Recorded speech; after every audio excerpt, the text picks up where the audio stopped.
வணக்கம் நேர்களே, இது ஷர்மிளா டாக்கீஸ். நான் உங்கள் டாக்டர் ஷர்மிளா.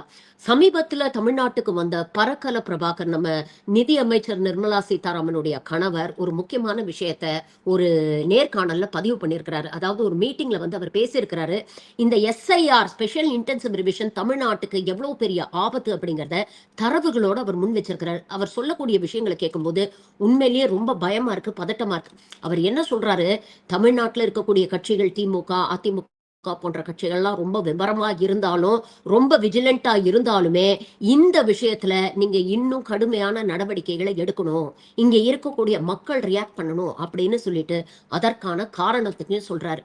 நீங்க பாருங்க, 2019 நடந்த நாடாளுமன்ற தேர்தல்ல பாஜகவுடைய ஓட் ஷேர் அப்படிங்கிறது வெறும் 3.58% இருந்தது. இது 2024, அதாவது கடந்த நாடாளுமன்ற தேர்தலில் பாத்தீங்கன்னா 11.24 உயர்ந்தது. அதாவது கிட்டத்தட்ட 7.66% அவங்களோட ஓட் ஷேர் உயர்ந்திருக்கு.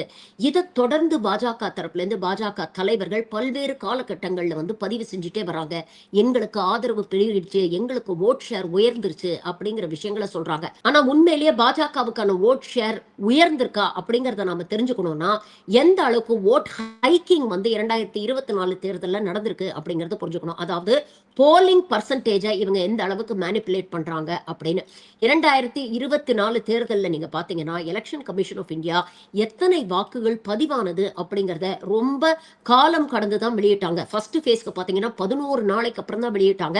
அந்த மாதிரி 7 ஃபேஸஸ்க்குமே பாத்தீங்கன்னா 11 நாட்கள் ஆரம்பிச்சு 3-4 நாட்கள் அப்படின்னு தள்ளி தள்ளி தான் அவங்க அனௌன்ஸ் பண்ணாங்க.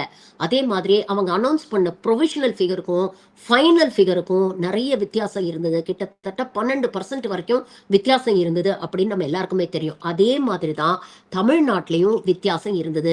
2024 நாடாளுமன்ற தேர்தலில் ஓட் போலிங் பர்சன்டேஜ்ல இருந்த டிஸ்கிரிபன்சி, அதாவது முதல்ல அவங்க அனௌன்ஸ் பண்ண வேல்யூக்கும் ஃபைனலா அனௌன்ஸ் பண்ண வேல்யூக்கும் கிட்டத்தட்ட 7.53% வித்தியாசம் இருந்தது அப்படின்னு சொல்றாங்க.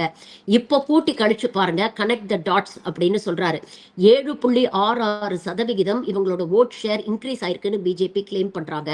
ஓட்டு டிஸ்கிரிபன்சி பாத்தீங்கன்னா 7.53% இருந்திருக்கு.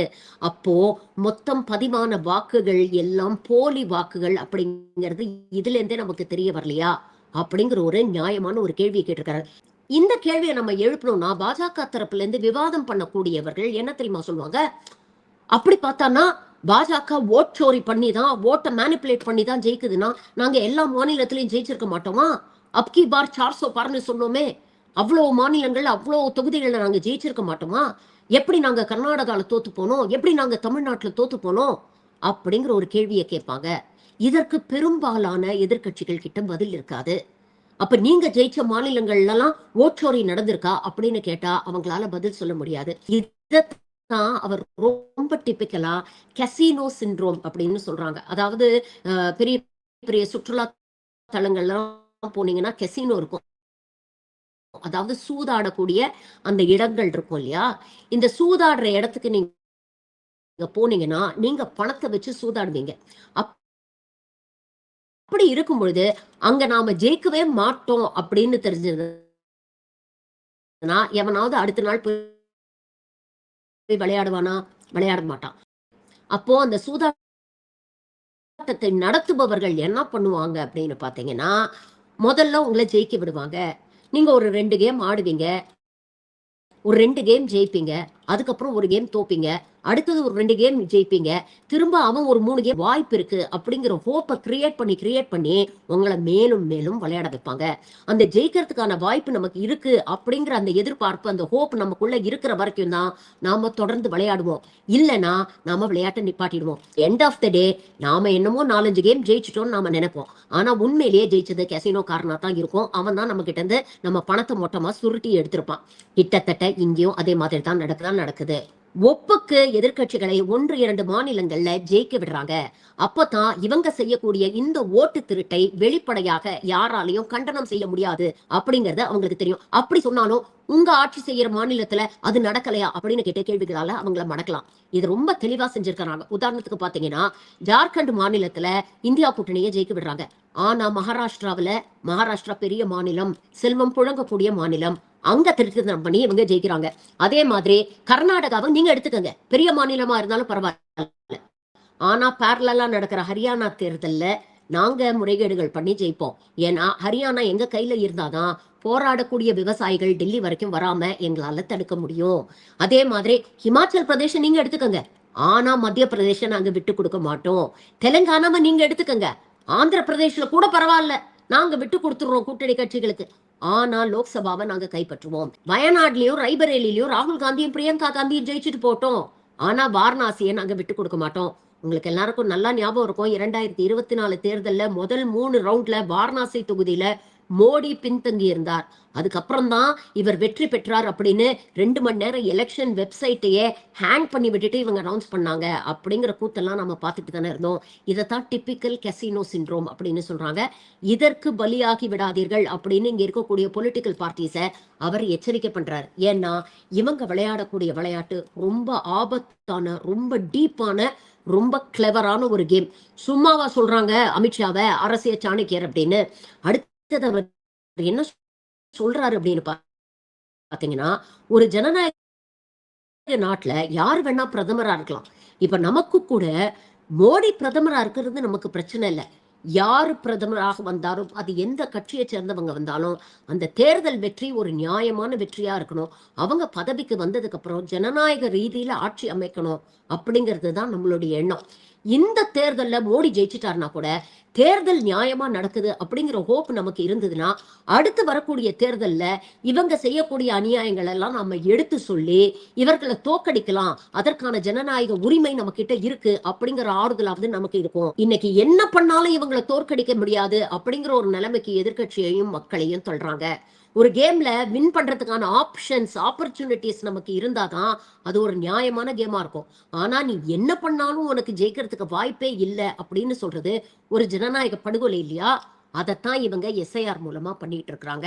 எஸ்ஐஆர் அப்படிங்கிறது முடிஞ்ச அளவுக்கு வாக்காளர்களை வாக்காளர் பட்டியல்ல சேர்க்கணும் அப்படிங்கறத தாண்டி, முடிஞ்ச அளவுக்கு நமக்கு ஓட்டு போடாதவங்களை இந்த வாக்காளர் பட்டியல்ல இருந்து எப்படி நீக்கிறது அப்படிங்கிற ஒரு கேமை தான் இவங்க ரொம்ப தெளிவா விளையாடிட்டு இருக்காங்க. இதற்கு ஒரு உதாரணம் மகாராஷ்டிரா. மகாராஷ்டிரால நடந்தது உங்களுக்கு சொல்றேன். தேர்தல், அசம்பிளி தேர்தல் முடிஞ்சு 6:45க்கு ஒரு ப்ரொவிஷனல் லிஸ்ட், இவ்வளவு பேர் ஓட்டு பண்ணாங்க அப்படின்ற ஒரு ப்ரொவிஷனல் லிஸ்ட் அவங்க வெளியிடுறாங்க. அதுக்கப்புறம் இரவு 11:45க்கு ஃபைனல் லிஸ்ட் அப்படின்னு ஒரு லிஸ்ட வெளியிடுறாங்க. அதுலயே நிறைய வேறுபாடுகள் இருந்தது. இதுக்கப்புறம் கவுண்டிங்க்கு சில மணி நேரம் முன்னால இன்னொரு ரிவைஸ்ட் லிஸ்ட் அப்படின்னு புதுசா ஒரு லிஸ்ட வந்து இவங்க வெளியிட்டாங்க. இதுல பாத்தீங்கன்னா கிட்டத்தட்ட 75 லட்சம் பேர் அதிகமா ஓட் பண்ணிருக்காங்க அப்படின்னு சொல்றாங்க. அதாவது தேர்தல் முடிஞ்ச உடனே எத்தனை பேர் வாக்களிச்சாங்க அப்படின்னு இவங்க கொடுத்த லிஸ்ட விட கவுண்டிங்க்கு சில மணி நேரம் முன்னால இவங்க வெளியிட்ட லிஸ்ட்ல கிட்டத்தட்ட 75 லட்சம் பேர் அதிகமா வாக்களிச்சிருக்காங்க. இது எப்படி இவ்வளவு 75 லட்சம் பேர் அதிகமாவாங்க அப்படின்னு கேட்டா, அன்னைக்கு இருக்கக்கூடிய சீஃப் எலெக்ஷன் ஆபீசர் ரொம்ப சர்வசாதாரணமா இதை நியாயப்படுத்த முயற்சி பண்ணாரு. என்ன சொன்னாரு? மகாராஷ்டிரால 1 லட்சம் பூத் இருக்கு, பூத்துக்கு 75 பேர் அப்படின்னு எடுத்துக்கிட்டா கூட இந்த 75 லட்சம் அப்படிங்கிறது நார்மல் ஃபிகர் தானே. இதை கேட்கும் போது இது ரொம்ப நியாயமா இருக்கிற மாதிரி உங்களுக்கு தோணும். ஆனா தேர்தல் முடிஞ்ச உடனே அவங்க என்ன அறிவிச்சிருந்தாங்க தேர்தல் கமிஷன்ல இருந்து பாத்தீங்கன்னா, அர்பன் ஏரியாஸ்ல வந்து நிறைய பேர் வந்து ஓட்டு போட்டாங்க, ஆனா அந்த அளவுக்கு ரூரல் ஏரியாஸ்ல நிறைய பேர் வந்து ஓட்டு போடல அப்படின்னு சொன்னாங்க. அப்போ 1 லட்சம் பூத்துல 75 லட்சம் வாக்காளர்கள் ஓட்டு போட்டிருக்கிறாங்க அப்படிங்கிறது பொய் தானே. இப்போ இதை சரி பார்க்கணும் அப்படிங்கிறதுக்காக தான் காங்கிரஸ் தரப்புல இருந்து ராகுல் காந்தி என்ன சொன்னாரு? சிசிடிவி ஃபுட்டேஜ கொடுங்க. ஏன் இதை கேட்கறாங்கன்னா, எலெக்ஷன் கமிஷன் ஆஃப் இந்தியாவுடைய தேர்தல் எப்படி நடத்தணும் அப்படிங்கிற மேனுவல் எடுத்து பாத்தீங்கன்னா, தேர்தல் நேரத்துக்கு பிறகு வரக்கூடியவர்கள் ஓட்டு போடுறாங்கன்னா அதை பதிவு செய்யறதுக்கும் ஒரு வழிமுறையை சொல்லியிருக்கிறாங்க. அதாவது உதாரணத்துக்கு ஒரு 5 மணிக்கு இல்ல 6 மணியோட போலிங் முடியுது அப்படின்னு சொன்னா, கரெக்டா 5 இல்ல 6 மணிக்கு அந்த கேட்ட மூடிடுவாங்க. அந்த கேட்டு கிட்ட ஒரு போலீஸ் ஆபீசரோ இல்ல போலிங் ஆபீசரோ யாராவது ஒருத்தர் இன்னும் அதிகமா மக்கள் உள்ள வராம பாத்துப்பாங்க. ஆனா இந்த தேர்தல் நேரத்துக்கு முன்னால, அதாவது 6 மணிக்கு முடியுதுன்னா அதுக்கு முன்னால எத்தனை பேர் வந்திருக்கிறாங்களோ அவங்க எல்லாரும் அந்த கேட்டை கடந்து உள்ள வந்துட்டாங்கன்னா அந்த 6 மணிக்கு முன்னால அவங்களுக்கு ஓட்டு போடுறதுக்கு உரிமை இருக்கு. ஆனா அதுக்கும் ஒரு ப்ரொசீஜர் இருக்கு. அதுக்கப்புறம் வந்தவங்களை வரிசையில நிப்பாட்டி கடைசியா நிக்கிறார் பாத்தீங்களா, அவருக்கு நம்பர் 1 அப்படிங்கிற எண்ணிக்கை போட்டு ஒரு ஸ்லிப்பை கொடுப்பாங்க. அதே மாதிரி தொடர்ந்து வரிசையா நிக்கிறவங்களுக்கு ஸ்லிப் கொடுத்துக்கிட்டே வருவாங்க. அப்ப அவங்க ஓட்டு போடும் பொழுது கடைசியா நிக்கிறவர் அந்த நம்பர் 1 அப்படிங்கிற லிஸ்டோட அந்த தேர்தலை முடிச்சிருவாங்க. இந்த லிஸ்ட்டை கலெக்ட் பண்ணி வச்சுப்பாங்க. இது மட்டும் இல்லாம அங்கே இருக்கக்கூடிய கேமரா மூலமாக கடைசியாக இந்த தேர்தல் நேரம் முடிஞ்சதுக்கு அப்புறம் யாரெல்லாம் ஓட்டு போடுறாங்களோ அவங்கள தெளிவா முகம் ரெக்கக்னைசபிளா இருக்கிற அளவுக்கு அவங்கள வீடியோ பதிவில் எடுக்கணும். இதெல்லாம் எதுக்கு வச்சிருக்காங்கன்னா ஜனநாயகத்துல எந்த முறைகேடும் நடக்கக்கூடாது அப்படிங்கிறதுக்காக. இந்த ஸ்லிப்பையும் சிசிடிவி ஃபுட்டேஜையும் கொடுங்க.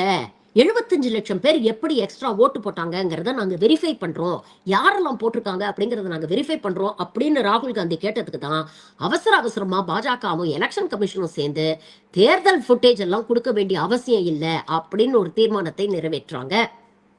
சிசிடிவி ஃபுட்டேஜ் எல்லாம் 45 நாளுக்கு மேல வச்சுக்க வேண்டாம், அதெல்லாம் அழிச்சிடலாம் அப்படின்னு புதுசா ஒரு ரூலை கொண்டு வராங்க.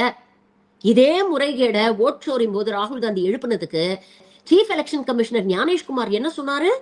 சிசிடிவி கேமரா ஃபுட்டேஜ் வெளியிட்டா பெண்களை அசிங்கப்படுத்துற மாதிரி ஆயிடும் அப்படின்னு ஒரு உப்புச்சப்பில்லாத ஒரு காரணத்தை சொன்னார் இல்லையா? இந்த அளவுக்கு மகாராஷ்டிரா சட்டமன்ற தேர்தலில் இவங்க முறைகேடு பண்ணியிருக்கிறாங்க. சட்டமன்ற தேர்தலில் மட்டும் இல்ல, இதே மாதிரி முறைகேடுகள் நாடாளுமன்ற தேர்தலையும் நடந்திருக்கு அப்படிங்கறத ஓட் ஃபார் டெமோக்ரஸி அப்படிங்கிற ஒரு நிறுவனம் ஆய்வு செய்து வெளியிட்டிருக்கிறாங்க.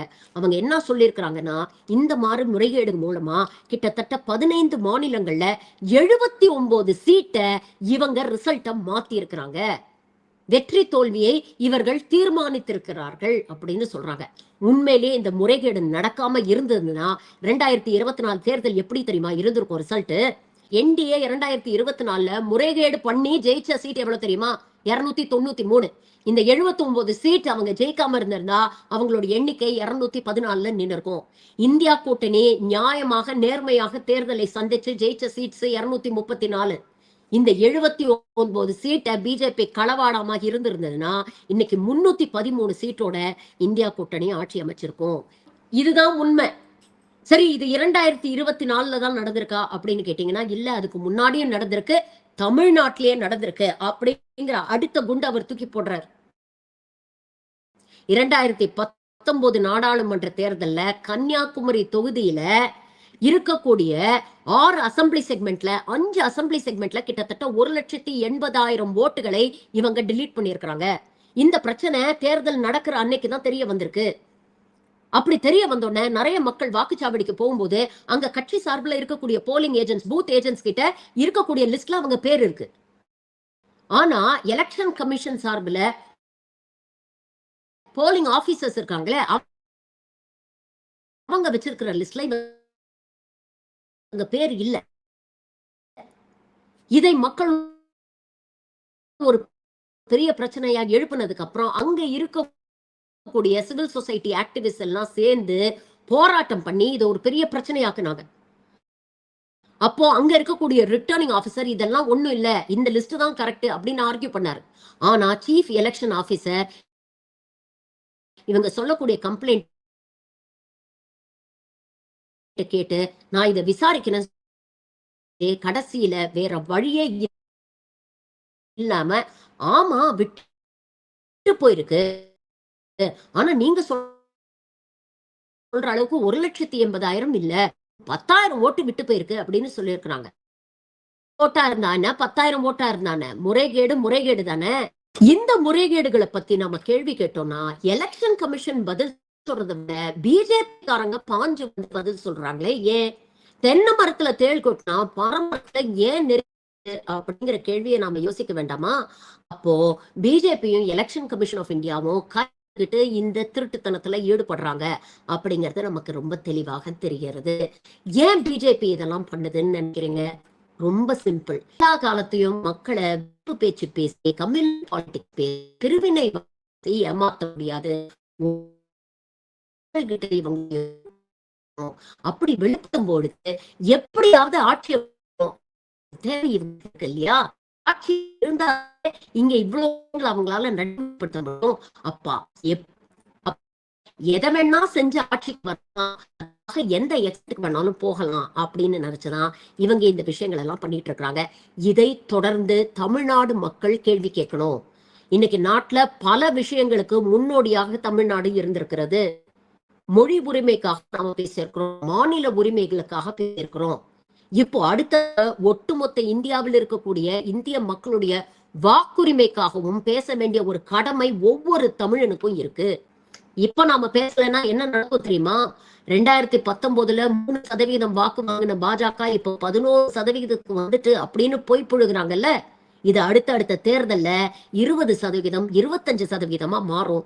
2024ல மட்டும் ஒட்டுமொத்த இந்தியாவுல 5 கோடி வாக்காளர்களை சேர்த்திருக்காங்கன்னு சொல்றாங்க. இதை இப்படியே கேள்வி கேட்காம விட்டோம்னா அது 10 கோடியாகவும் 20 கோடியாகவும் மாறும். அப்படி மாறும் பொழுது நம்மளால பேச முடியாது, கேள்வி கேட்க முடியாது. The time is to react now. கண்ணுக்கு எதிரா ஒரு அநீதி நடக்குது, கண்ணுக்கு எதிரா ஒரு அநியாயம் நடக்குது அப்படிங்கும்போது இதை என்னை பாதிக்காத வரையில் நான் கேள்வி கேட்காம இருப்பேன் அப்படின்னு நினைக்கிறது சுயநலம். அடுத்தவங்களை பாதிக்கும் பொழுதே நாம கேள்வி கேட்கணும். இல்லைன்னா கடைசியில அங்க கடிச்சு இங்க கடிச்சு நேரா வந்து நம்மளை கடிப்பாங்க. இன்னைக்கு அதுதான் நடந்துகிட்டு இருக்கு. அப்போ நமக்கு சப்போர்ட் பண்ணி ஆதரவாக பேசுறதுக்கு யாருமே இருக்க மாட்டாங்க. தொடர்ந்து இது போன்ற விஷயங்களை அம்பலப்படுத்த வேண்டிய ஒரு தேவை இருக்கு. தேர்தல் கமிஷனை கைக்குள்ள போட்டுக்கிட்டு பாஜக நடத்தக்கூடிய இந்த ஜனநாயக விரோத எஸ்ஐஆர ஒவ்வொரு தமிழனும் எதிர்த்து தங்களுடைய எதிர்ப்பை பதிவு பண்ணணும். வீதிக்கு வாங்க, ஜனநாயக ரீதியா இதற்கு எதிர்த்து போராடுங்க அப்படின்னு பரக்கல பிரபாகர் சொல்றாரு. இதேத்தானே ராகுல் காந்தியும் சொல்றாரு. ஒரு ஜனநாயகம் அப்படிங்கிறது மக்களுடைய ஆட்சி. உங்களை யாரு ஆட்சி செய்யணும் அப்படிங்கிறத நீங்க தீர்மானிக்கணும், உங்க ஓட்டு தீர்மானிக்கணும். அப்படிப்பட்ட ஒரு வலிமையை தான் இந்த ஜனநாயகம் நமக்கு கொடுத்திருக்கு. ஆனா இன்னைக்கு அந்த ஆணி வேறைய அசைக்க பாக்குது பாஜக. எப்ப முழிச்சுக்க போறோம், எப்போ கேள்வி கேட்க போறோம்?